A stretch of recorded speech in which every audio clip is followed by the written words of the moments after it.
করার পরিকল্পনা কর্মসূচি, সেখান থেকে বিএনপির ভারপ্রাপ্ত চেয়ারম্যান জনাব তারেক রহমানের তাৎক্ষণিক নির্দেশে আমাদের মধ্যে হাদির শারীরিক অবস্থার খোঁজখবর নিতে এসেছেন বাংলাদেশ জাতীয়তাবাদী ছাত্রদল কেন্দ্রীয় সংসদের সংগ্রামী সাধারণ সম্পাদক জনাব নাসিরউদ্দিন নাসির। এ পর্যায়ে তিনি আপনাদের মাঝে কথা বলবেন।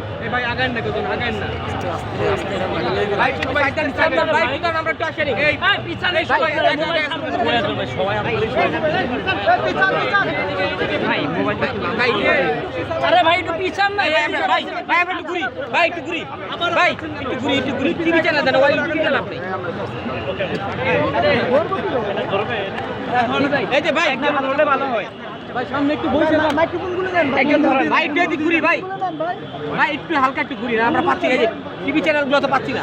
দর্শক হাদিকে গুলি করে হত্যার প্রচেষ্টায় যারা এসেছিল তারা পালিয়ে গেছে। তার প্রতিবাদে এখন ছাত্র দলের নেতারা এসেছেন ঢাকা মেডিকেল কলেজ হাসপাতাল এবং সেখানে তারা ব্রিফ করছে। জানেন যে আমাদের একটি পূর্ব নির্ধারিত কর্মসূচি চলমান ছিল, পরিকল্পনা। সেই কর্মসূচি চলমান রেখেই আমরা বাংলাদেশ জাতীয়তাবাদী ছাত্রদল এবং ঢাকা বিশ্ববিদ্যালয় আমরা ইনকিলাব মঞ্চ ওসমান শরীফ দেখতে এসেছি। এটি অত্যন্ত দুর্ভাগ্যজনক এবং একই সাথে আশঙ্কা কারণ হয়ে দাঁড়িয়েছে যে গতকালই ত্রয়োদশ জাতীয় সংসদের তফসিল ঘোষণা করা হয়েছে। ঠিক নির্বাচনকে বানচাল করার উদ্দেশ্যে যারা 17 বছর ধরে বাংলাদেশের গণতান্ত্রিক ব্যবস্থাকে ধ্বংস করতে চেয়েছে, যারা বাংলাদেশের 3টি কথিত জাতীয় নির্বাচনে বাংলাদেশের মানুষের হক নষ্ট করেছে, অধিকার নষ্ট করেছে, তারাই গতকাল কর্মসূচি দিয়েছিল 3 দিন ব্যাপী। গতকাল আপনারা জানেন যে আওয়ামী লীগ এবং ছাত্রলীগের সন্ত্রাসীরা তারা কর্মসূচি দিয়েছে যে আজকের কর্মসূচি ছিল যেটি বিক্ষোভ মিছিল, গতকাল ছিল মশাল মিছিল এবং আগামীকাল লকডাউনের মতো এরকম কর্মসূচি ঘোষণা করেছে।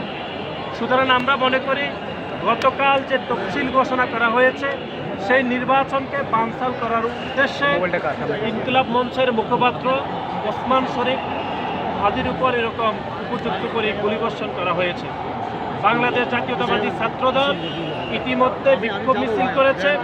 আমরা যারা গুলিবর্ষণকারী, যারা সন্ত্রাসী, তাদেরকে যেন অতি দ্রুত সময়ের মধ্যে এই অন্তর্বর্তীকালীন সরকার গ্রেপ্তার করে সে দাবি জানাচ্ছি।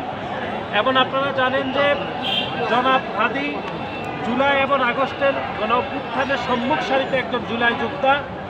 এরকম একজন জুলাই যোদ্ধাকে যিনি এই অন্তর্বর্তীকালীন সরকারের ত্রয়োদশ জাতীয় সংসদে এই সংসদীয় আসনে যিনি স্বতন্ত্র প্রার্থী হিসাবে নিজেকে ঘোষণা দিয়েছেন।